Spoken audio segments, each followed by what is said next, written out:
So we're holding in Tehilim, chapter 137 and 138, two relatively small chapters. I'm just going to give you a brief introduction, especially to chapter 137. It is somewhat known.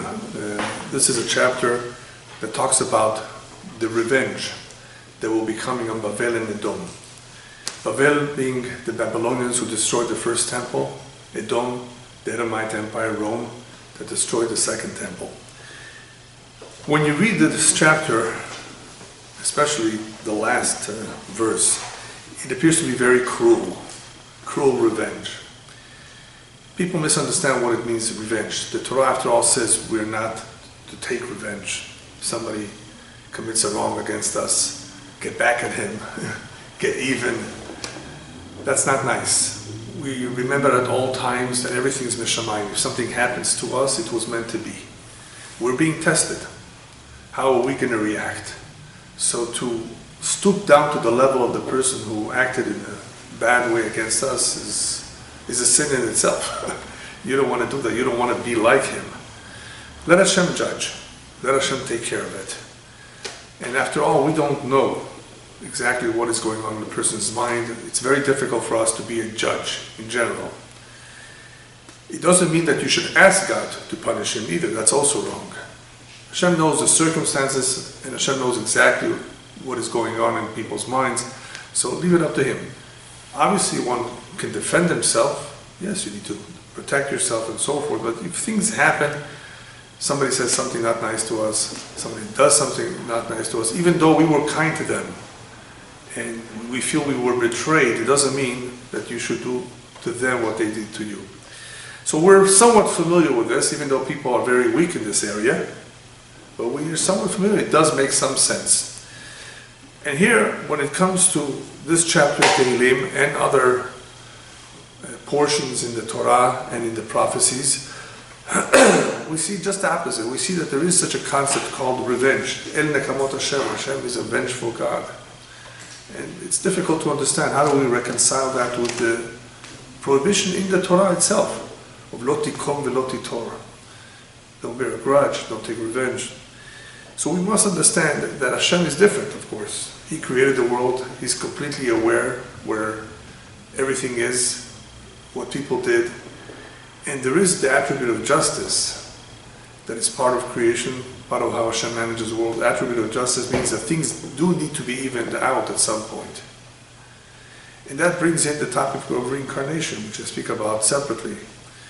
What is reincarnation for? Why is there a need for the soul to come back time after time for some sort of rectification of a previous life?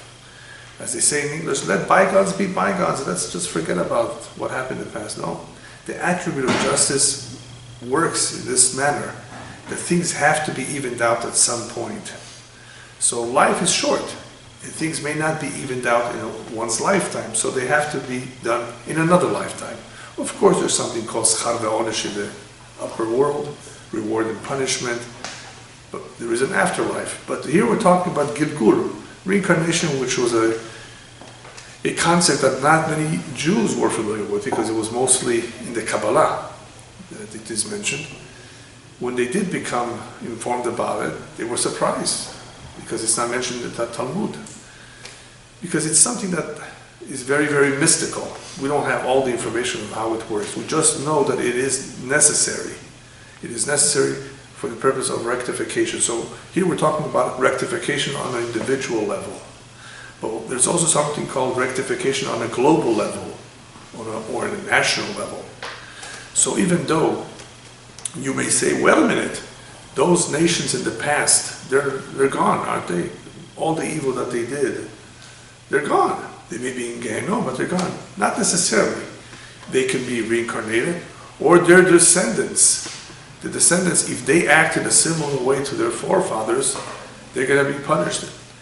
And the reason for that is because we need to see it. We need to see something happen to those people, to those nations that oppressed us. Otherwise, we're going to say, wait a minute, where is law and order? Where is justice? God, who supposedly is involved in everything that happens, he's aware of everything, isn't he going to do something about it? So sometimes we don't live long enough to see it. But if you read throughout history, you will see, wow, look at this nation. They were at the top of the world, and now they're amongst the poorest nations. They're not what they were before. They don't have the power. They're no longer an empire. So you're able to analyze, you're able to see a lot what happened to those nations, the major earthquakes, the major disasters. They were taken over by others. What happened to them in the past? Most people don't do that. They don't learn the whole history of every single nation to see exactly what happened to the people who live there, to the inhabitants of that land. But Hashem keeps a record of everything. That is why it says about Hashem, Zocher kol hanishkachot. He remembers all that which is forgotten. Forgotten by human beings, perhaps, but not by Him. Everything is recorded. So when we head upstairs, there's a ledger where everything that we did is recorded, the good and the bad. And the same is true with nations. Everything is recorded. And there will come Judgment Day. So when we talk about Yom Adin, when we talk about Judgment Day, we're talking about in the end of days, Zaharit Hayamim. Even though there's always Judgment Days, there are all kinds of natural phenomena, which is part of the attribute of justice, whether it's a hurricane or a tornado or a major flood. All of this is natural, we call it, but it's all from above. Anything that is so destructive, that takes a toll on so many human lives, doesn't happen by chance. So we're continuously reinforced in our mind about this hashgacha. Hashgacha, divine providence, is a very important concept in Judaism. There's hashgacha klalit and hashgacha pratit. General hashgacha and individual hashgacha for individual people. So in this chapter we will see a little bit of that hashgacha, how it comes back a couple thousand years later. And we say to ourselves, wow, this happened so long ago, what they did, and look what is happening to these people right now. Could it be related? And the answer is probably, yeah, it could be. So this chapter, the segula for this chapter is a very interesting segula. The power is to remove la'asiret ha'sin'ah. There's some hatred. Somebody doesn't like you, or perhaps you don't like someone. I'm not sure which one it is. It could be both. It's to remove hatred. So it's interesting that it has to do with this particular chapter that talks a little bit about what they perpetrated against the Jewish people, the Babylonians and the Romans. What's interesting about this chapter is also that this is completely divinely inspired. Even though the entire Tehilim is divinely inspired, this one is especially so because David HaMelech lived before the temple. And many things that he says relate to the temple in the future. So obviously he's seeing here some sort of vision or something is being told to him about what is going to happen in the future. This is about the Jewish people being led into exile, into the Babylonian exile after the destruction of the first temple by the Babylonians. And the temple is destroyed, very few Jews remain in Israel, and the vast majority go to Bavel. And in Bavel, they remain for 70 years. When the time comes to rebuild the second temple, they don't all return, only a small group. Many of them went to Persia. They made roots already in that area, that region. They started their businesses, and they're 70 years removed from Israel. They're not so excited about going back. And that was a shame that not so many people went back. Same thing with the Yemenite Jews. However, with the 10 lost tribes, they left about 135 years before the destruction of the temple. They were exiled by the Assyrian Empire. They're only going to come back when Mashiach comes. So we're still missing 10 tribes. I have a whole big lecture about that, a fascinating lecture about where those tribes are. And we're looking forward to the day when they all join us again. So this is a short exile, but it's a very difficult exile. Not only because the Babylonians were very cruel themselves, but because the temple is destroyed, and as a result of all of that, there is a little bit of assimilation too, intermarriage going on. So look, even though we just had a temple, we just had the destruction of the temple, we had all these prophecies, and they see for themselves that those prophets that were telling them that the destruction is coming, were telling the truth. And then there were other ones who were false prophets who were saying, okay, it's good, it's okay, don't worry. He's so pessimistic, this Yirmiyahu, who was giving all this difficult prophecies about what's coming. But now they see it's true. So you will see a little bit of remorse, a little bit of teshuvah, a little bit of repentance in the words of the Leviim. The Leviim, as you know, they were in charge of singing and playing the instruments in the Bet HaMikdash, so they were very close to the holy, to the Bet HaMikdash. They and the Kohanim. So they have reason to mourn because they don't have that job right now. They can therefore relate to it a lot more. So this chapter deals specifically with that group more than everyone else. Al Naharot Bavel. Sham yashavnu gan bachinu bezochrenu et Zion. By the rivers of Babylon, we sat and wept as we remembered Zion. Which rivers, by the way, do you know? The Prat and the Hiddekel, the Euphrates and the Tigris River. These are the rivers that go through Bavel, Mesopotamia. So we're sitting by the rivers and we cried. We wept as we remembered Zion. So the fact that they are weeping says something, right?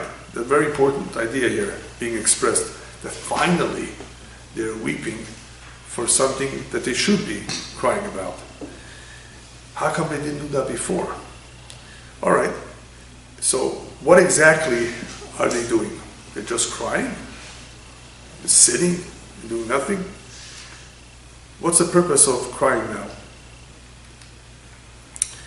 So, it says here, Bezochrenu et Zion.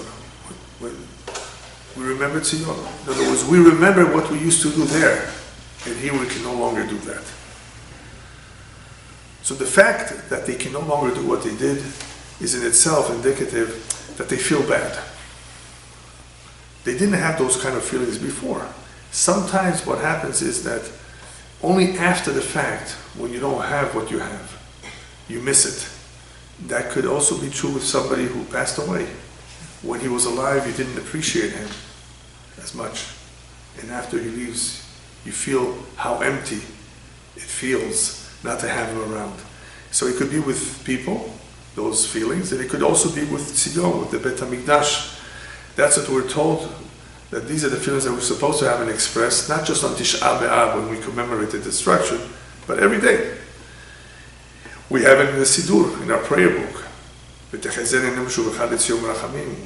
look forward to the day when our eyes will see you return to Zion, when Hashem returns and rebuilds the temple. So we need reminders because people simply forget, they are distracted, they're working for a living, they don't think about Zion, especially if they're not there. They're living in Anchorage, Alaska. Yes, there are Jews living there too. Why should he think about Zion? Unless he's being reminded that you belong there. You once upon a time had the temple. You know what that is? So this is fresh right after the destruction, and they, feel very, very bad about what happened now that they've reached that destination. Bavel. Now, Yirmiyahu went with them initially, the prophet Yirmiyahu, Jeremiah. But then he decided to go back to be with the remnants of the Jews who were still in Israel. There were some left behind. And when they saw him living, he was a leader. They began to cry. So this crying here is not just for what happened, it's also because Yirmiyahu was leaving them. So Yirmiyahu says, that's interesting that you're crying now.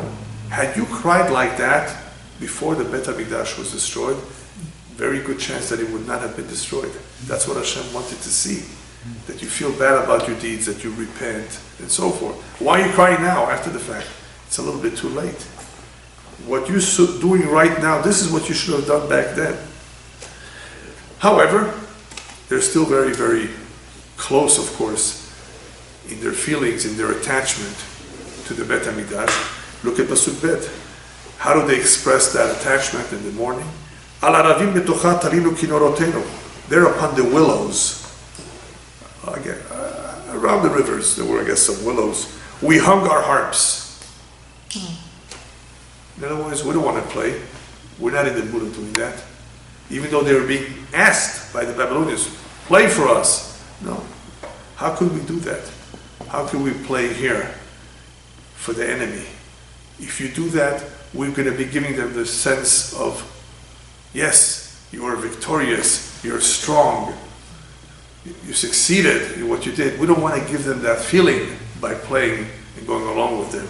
So therefore we hung it upon the willows and the trees. We don't want to have anything to do with those musical instruments here in Babel. So he continues to explain in verse 3 that this is exactly what the Babylonians asked them to do. כי שם שאלונו שובנו דברי שיר ותוללנו שמחה שירו לנו משיר ציון. Our captors, שובנו, they demanded of us songs, and those who scorned us, tolaleno means those that made fun of us, they said, let's have a party, simcha, let's rejoice. Shiru lanu mishir Tzion, therefore sing to us of the songs of Tzion. Let's hear your music. Jewish music, they say, is lebedikas, as it's called in Yiddish, very lively. Let's hear your music. And the Midrash says something incredible, that they bit their fingers off, the edges of the fingers, so that they shouldn't be able to play. That's how bad they felt. How could we sing to the pagans, to the idolaters, to the avodah zarah? Because that's what they would be doing. So they preferred to bite their fingers. They preferred to do that and not ever come to play those instruments for the Babylonians. And they expressed it further. No way. Pasuk Dalet. Ech nashir et shir Adonai al admat nechar. How can we sing the song of Hashem on alien soul? Nechar is alien, strange, foreign.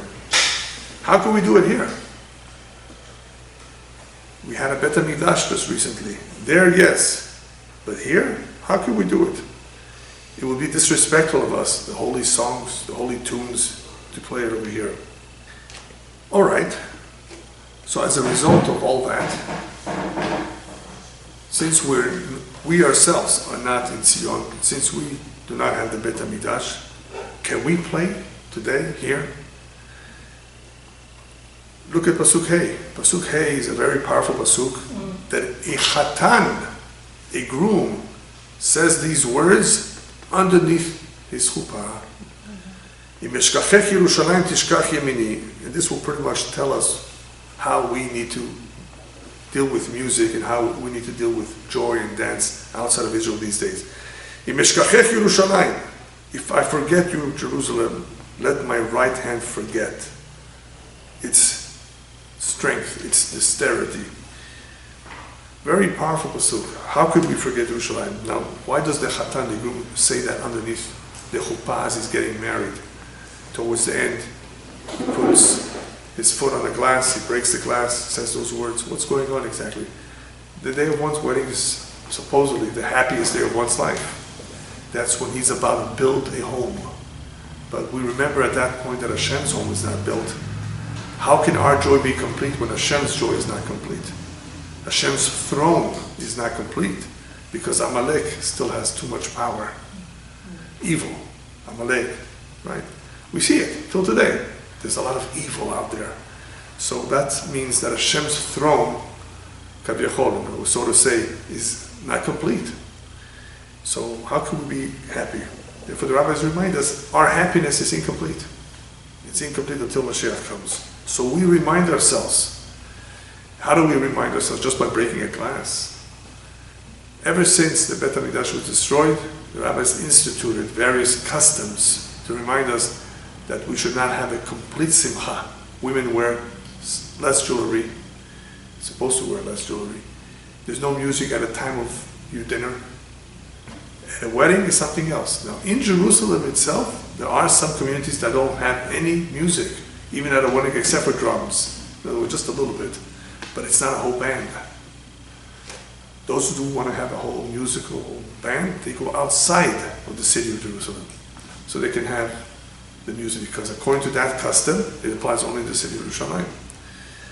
Either way, there are various customs, and all of that has to do with remembering Yerushalayim. You build a new house from scratch. Not that you bought a house that's already ready from somebody else that used it. You build it. You leave a little square at the entrance or somewhere that is not painted, that is not finished. Zecher lechurban Yerushalayim. This is to remember the destruction of Jerusalem. So we need to be reminded. Yes, so we do all kinds of things to remind ourselves. So we have various customs. I just gave you a couple. to remember the destruction of Yerushalayim so that we should continuously mourn, and it's not just to mourn, it's to ask Hashem, to pray to Hashem that He should soon rebuild it.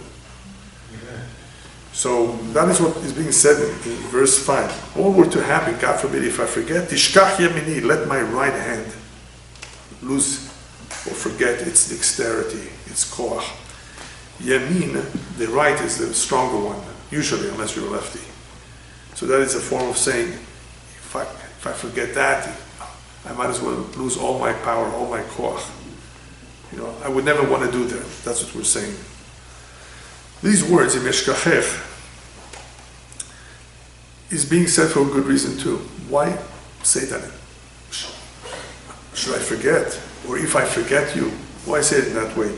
Because there is a prophecy that says, that Hashem says, Atishkach isha ulam merachem ben bitna. Is it possible for a woman, a mother, to forget her baby? The one that she gave birth to? Usually not. Most mothers love their babies, except for those few that for some reason they throw them in the garbage cans. I'm not talking about those kind of cases, unfortunately. There are people like that too. But ordinarily a mother is very attached to her child. In the same way Hashem says in the prophecies, the same way a woman would not forget her baby. I will not forget you. I will not forget you. So it may have appeared that I have abandoned you. It may have appeared that I didn't look after you. But I promise you that I did not forget you.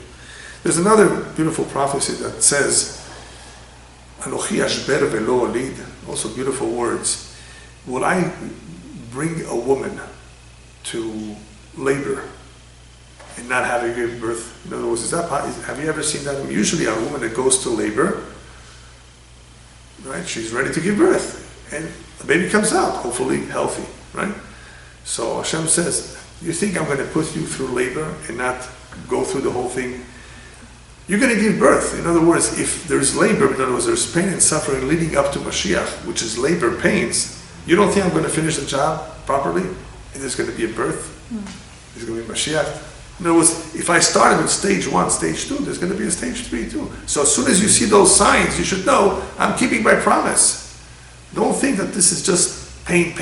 What's going to be the end of it? The end of it is going to be that there's going to be a birth. But we're hoping that it should be a natural birth and not a C-section. That's the way I always explain the tribulations of Mashiach. It could be through a C-section, which is an operation, which is very painful. We want it to be a natural birth. And Mitzvah Hashem, hopefully any day, we'll see it. So that is the idea here. We're using similar words. Would I forget? God forbid. If I do, my right hand should be forgotten. What else should happen? God forbid if I forget. Tidbak leshoni lechiki, im lo eskerechi, im lo aleh et Yerushalayim arosh simchati. Let my tongue cleave or stick to my palate if I will not remember you. It's a way of saying, let my mouth be silenced. Let me lose the ability of speech. Let me not be able to talk at all if I do not remember you. Why say it in this way? Because we're talking about remembering Yerushalayim in various ways. In deed, in words. So it's giving an example of, God forbid, what should happen to a person who does forget. We don't want to forget. So here it says, Im lo eskerechi. My tongue should cleave if I will not remember you, if I will not bring to mind Jerusalem during my greatest joy. So here he's adding this extra words, bring Jerusalem, or mention Jerusalem during my greatest joy, which is a wedding. In other words, how could I not? How could I not remember Yerushalayim? How could I not feel bad that here my home is about to be built, and it's a beautiful home with furniture and everything, and Hashem's home is not built yet. There's an interesting Gemara that says that one reason, there's several, but one of the reasons why there are earthquakes from time to time is that Hashem looks down to the world and He sees all these skyscrapers, all of these buildings that human beings have built, and He says all their homes are built, all their buildings are up, and mine is not, and the world shakes. In other words, why don't you do something about my home? So again, this is just one idea, but there's other reasons of why there are earthquakes.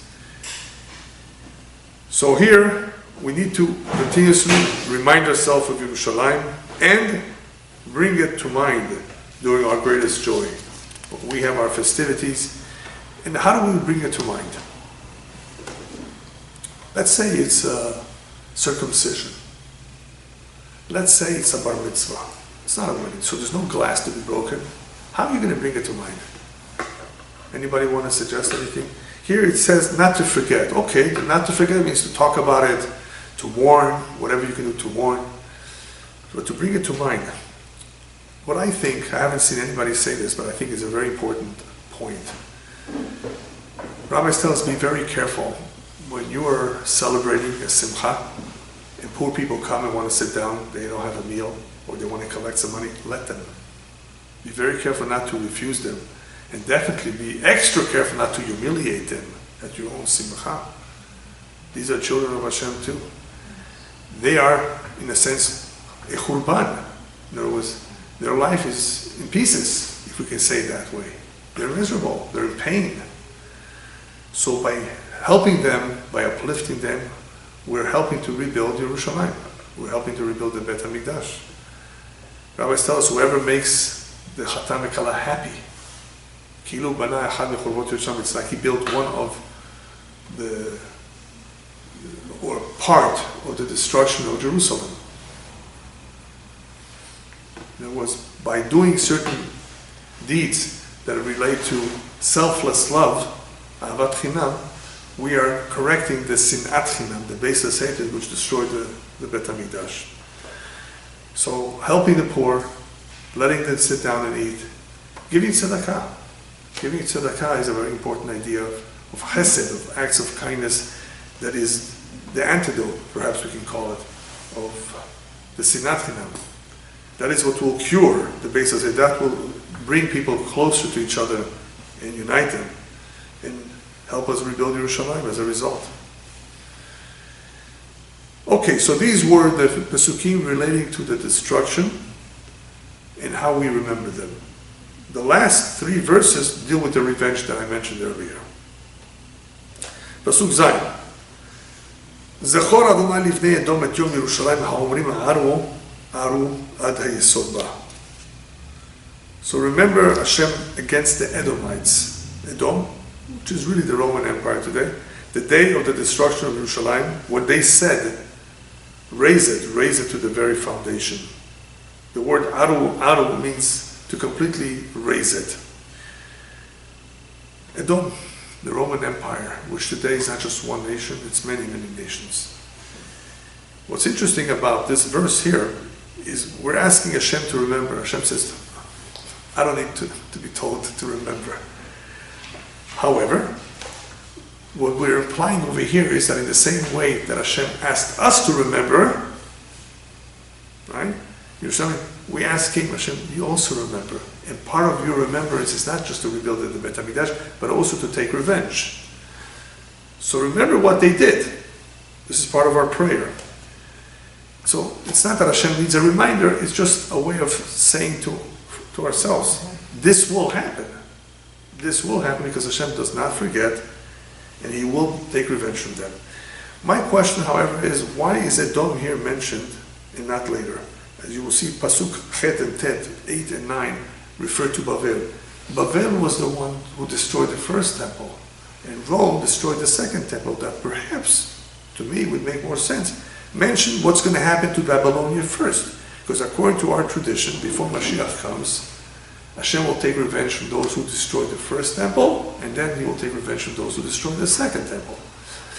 Well, it doesn't necessarily say which order, but I would think that perhaps it would be in the order of how it happened in the history. Babylonia was first, Rome was next. But here it mentions Edom first. Could it be that they did more terrible things, maybe? What they did was complete destruction in a way that was worse perhaps than what Babel did. But there's more to this. Anybody know what happened to Babel, to Babylonia? Babylonia was destroyed or taken over by the Persian Empire. Now, even though there's still a country today, Iraq, but initially at least, they already got their punishment. So here we're talking about an empire that has never been completely destroyed. That's Rome. Rome will be around till the end of days. Only Hashem will bring them down. So it could be, it mentions that First, because of the significance of Rome in relationship to Mashiach. This is coming soon. Because of what they did, because they were never punished. It could be various reasons why Rome is mentioned before Babylonia. Now let's look at the next two verses, verse 8 and 9. בת בבל, אשר דודה, אשר שישלם לך את גמולך שגמלת לנו. Babylon, who is destined to be laid waste, happy is he who will repay you in retribution for what you have inflicted on us. So even though I just translated Bat Bavel, as Babylonian, it says Bat Bavel in the Hebrew. Bat means the daughter of Bavel. Why call her the daughter of Bavel? Just call her Bavel. It's possible that it's talking about the descendants. Bat is the daughter. Future generation.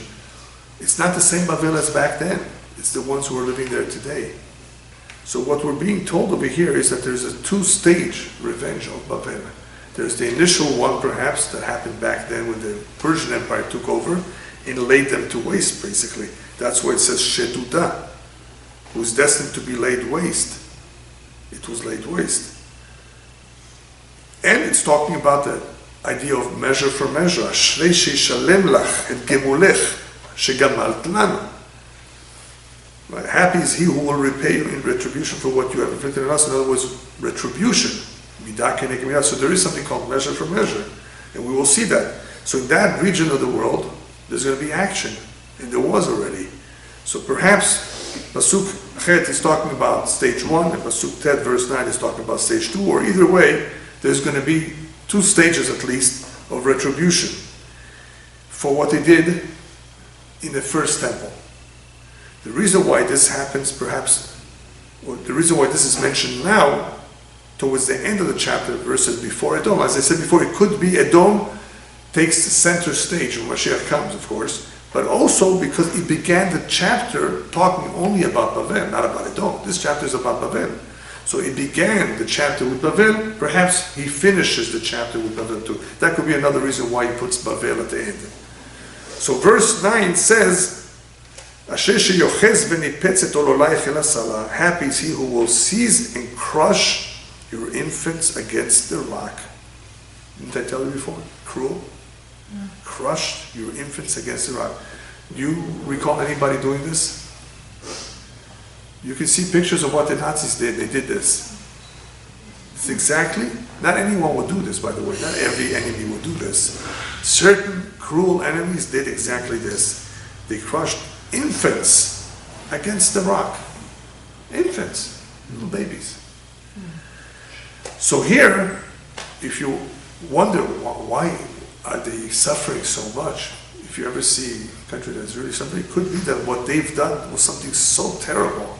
Look what happened to Sodom and Gomorrah, the Torah says. Completely overturned, completely destroyed.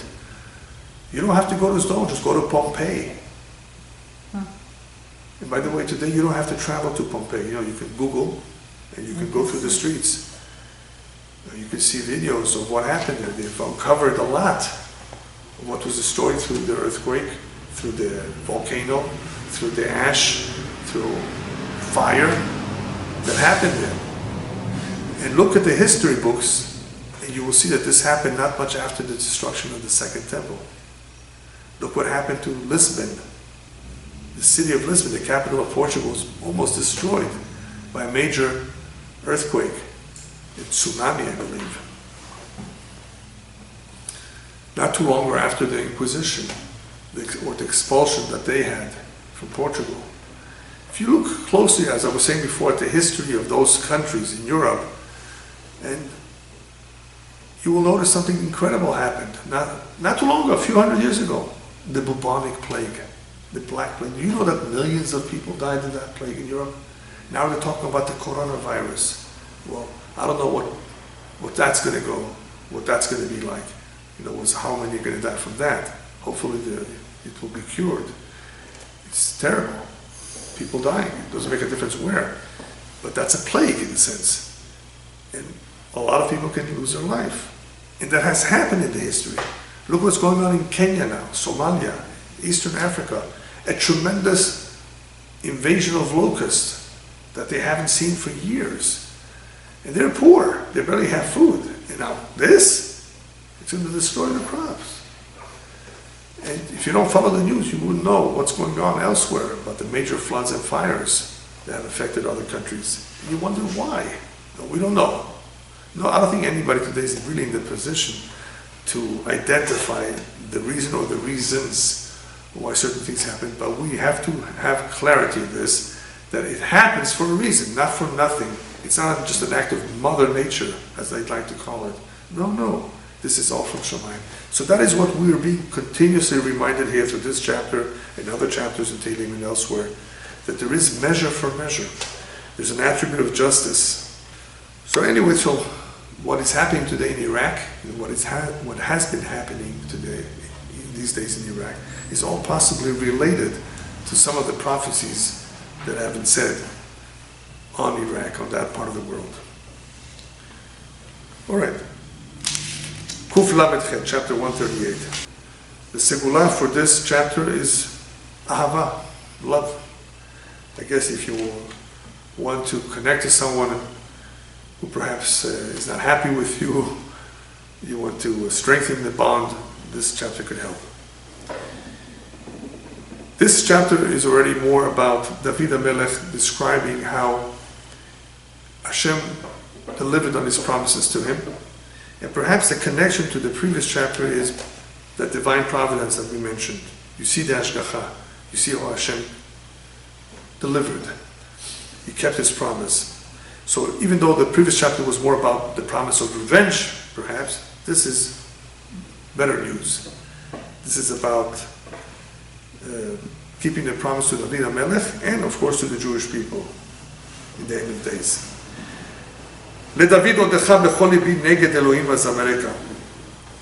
So this is by David. He composed it. I will thank you with all my heart. In the presence of princes, I shall praise you. So David HaMelech is talking about something that he said already before, how important it is to thank Hashem, to not take anything for granted. He suffered a lot. He had many, many enemies. Hashem kept his promise, gave him the melucha, the reign, the kingdom. And he says that I will share this thanks, his words of praise and thanks, neged Elohim. Here, Elohim means princes, important people. Let them be impressed by what I will share with them, by what I will say. Let them learn from that. That's the whole idea of doing something in public, is for people to learn from it. In this way, it becomes a big Kiddush Hashem. The name of God is sanctified. For yourself, you're going to thank yourself. You're going to thank you, Hashem. It's very nice. It's good to always be aware of the good that Hashem has done for you. But you want to teach people too. So he says it more than once. I will do so in public, so they could also learn from me. Pasuk Bet. It's not just in words, I will do so in deeds as well. Ishtachaveh.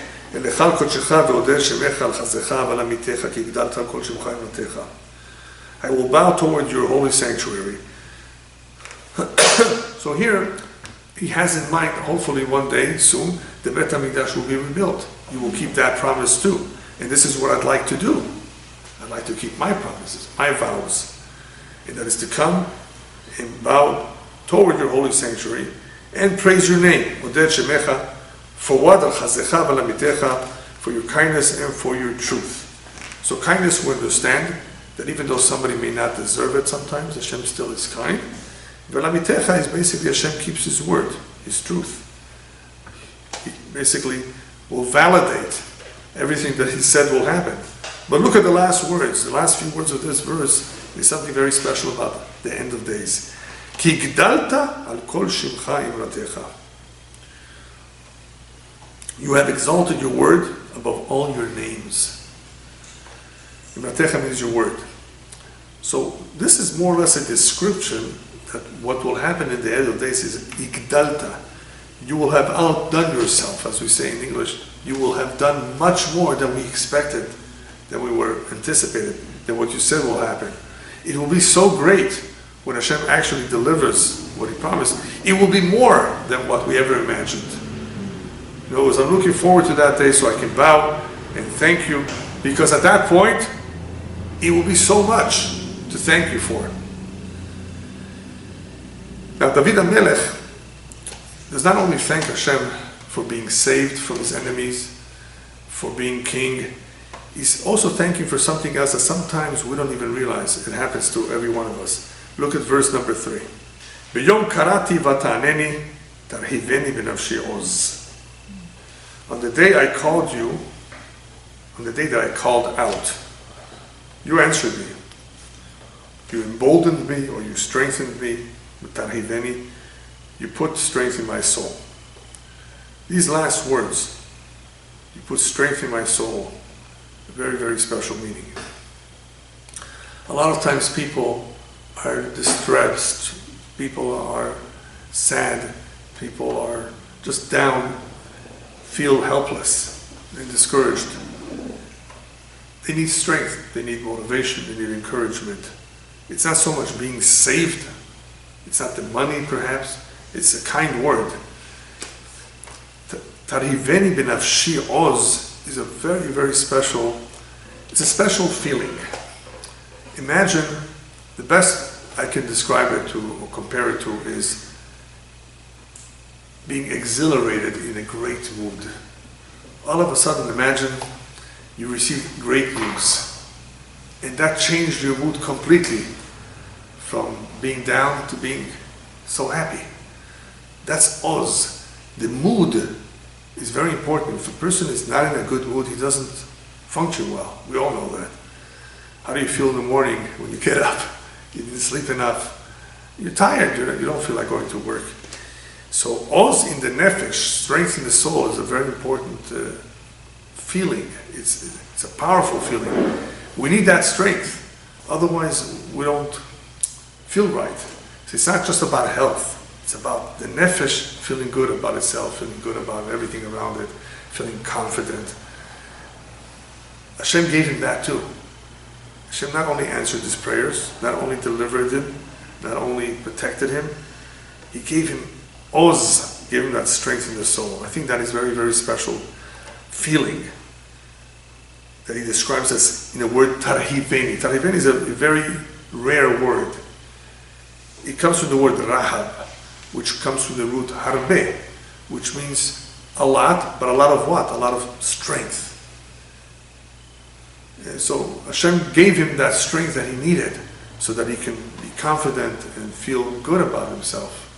Imagine being criticized, being attacked, being insulted, running for your life in danger. I mean, how does a person feel? Even the strongest person in the world feels anxious and nervous and fearful. So even though you have bitachon in Hashem, which is very, very good and important, you completely trust in Hashem, we're human beings. We need that oz, that strength to feel good, to be courageous and emboldened, to not be afraid of anyone. So Hashem gave him that feeling. All right, let's go on. Pasuk Dalet. Yoducha Adonai kol malchei haaretz ki shama'u mineficha. So at that point, when Mashiach comes, this is the end of days, it's not just me. It's everybody else too.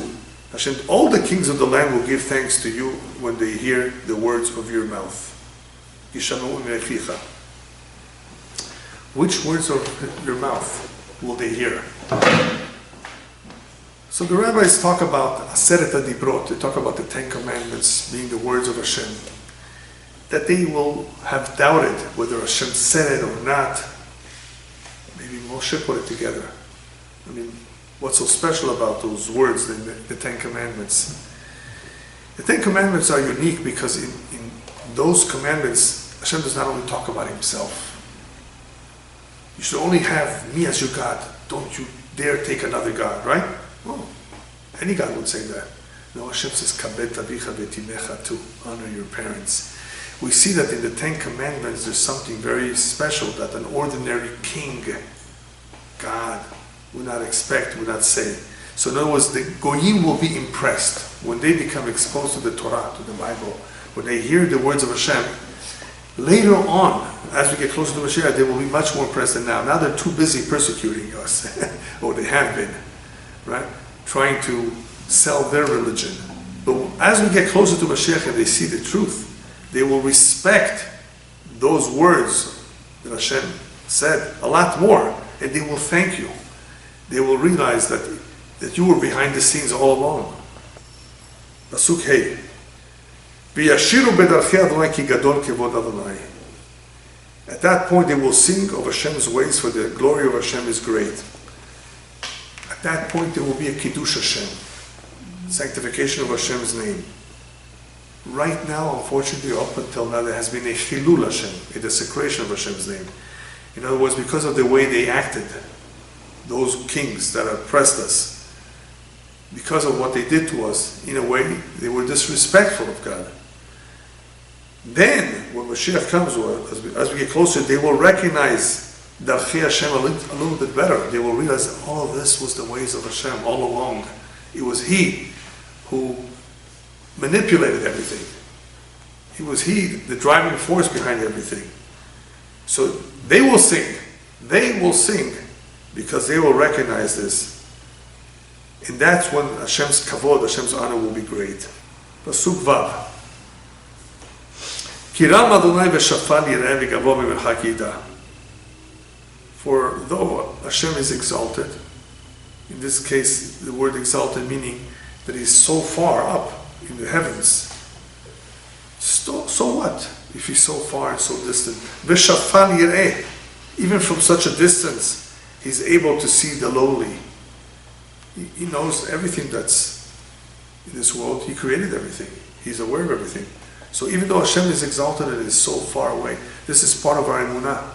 Not everybody had this emunah, this faith of Hashem being involved in creation. They believed in God, but perhaps He's no longer around. He removed Himself. He's aware of everything. You can turn to Him, pray to Him. He actually listens. This was not something that every nation back then or even today can appreciate.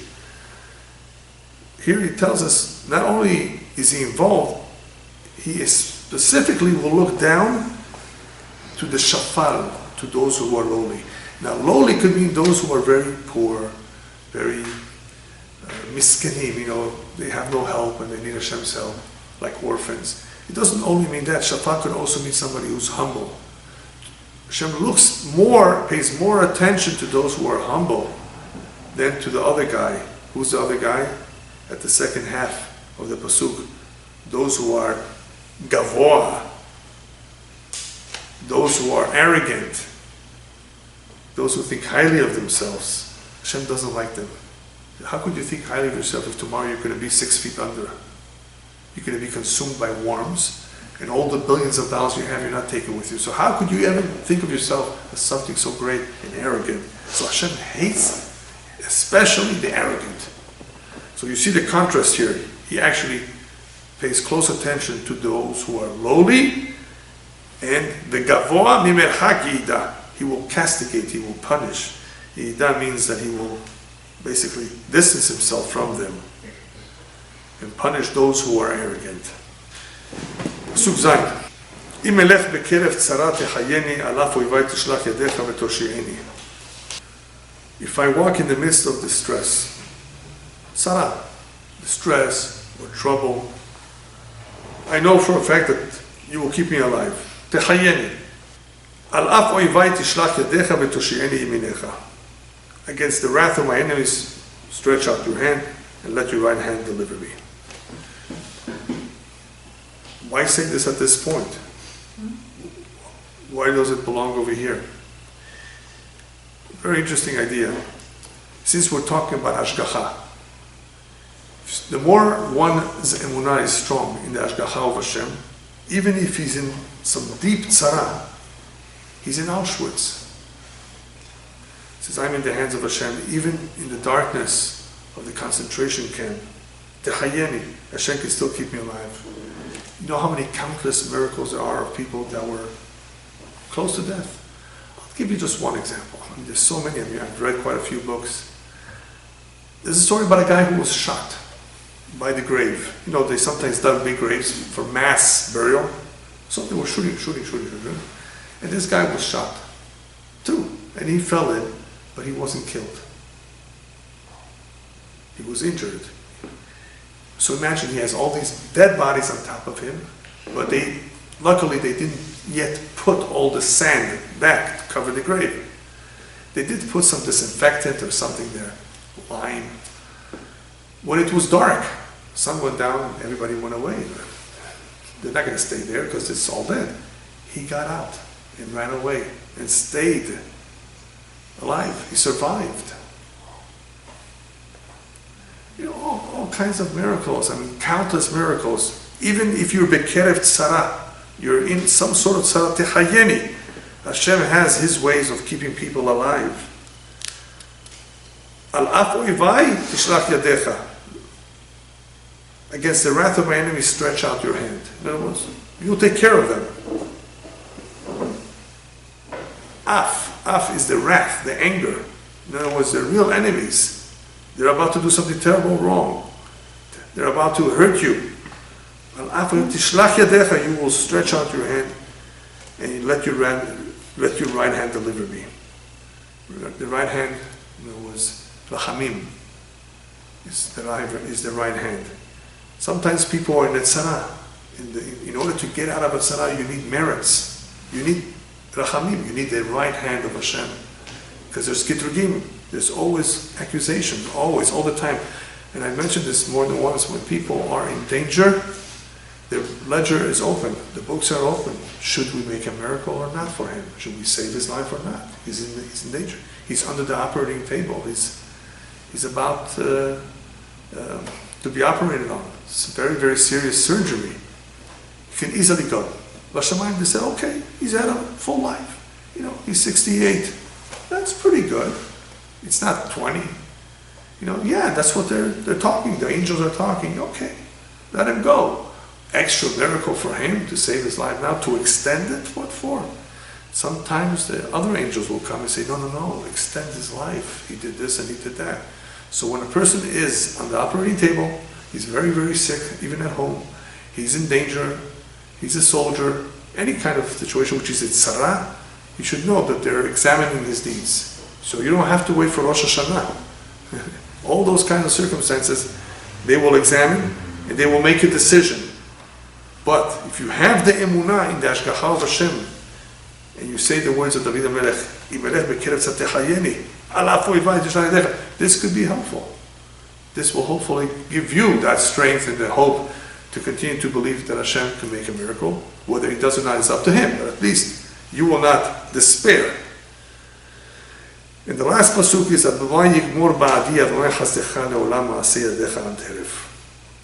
Hashem, complete your kindness on my behalf. Your kindness is forever. Hashem didn't stop being kind. People, He was kind once upon a time. And no, your kindness is forever. So therefore, do not forsake the work of your hands. We ask Hashem that He should continue to provide us with His Hashgacha. We are Maaseh Yadecha. We are, after all, the work of His hands. Even though the whole world is the work of His hands. But on Am Yisrael and the Jewish nation, He has demonstrated more than once His Hashgacha Klalit, His divine providence over the Jewish nation. Now, this Hashgacha Klalit for the Jew has also been Hashgacha Pratit for individuals, as I gave you now the example of the story of that individual who was saved in a miraculous way. So there's Hashgacha Klalit, divine providence affected the entire nation as a whole. There's also Hashgacha Pratit. Therefore, anybody who has gone through some miracle, we've said this before, experienced something like that, should talk about it, write a book about it, give a Seudat Hodaya, a meal of thanksgiving to Hashem, make the blessings that are necessary for that. Because people have to be reminded there is something called Hashgacha. Hashem is involved in our life. He protects us, and B'ezrat Hashem, He will continue to perform many miracles for us. Amen.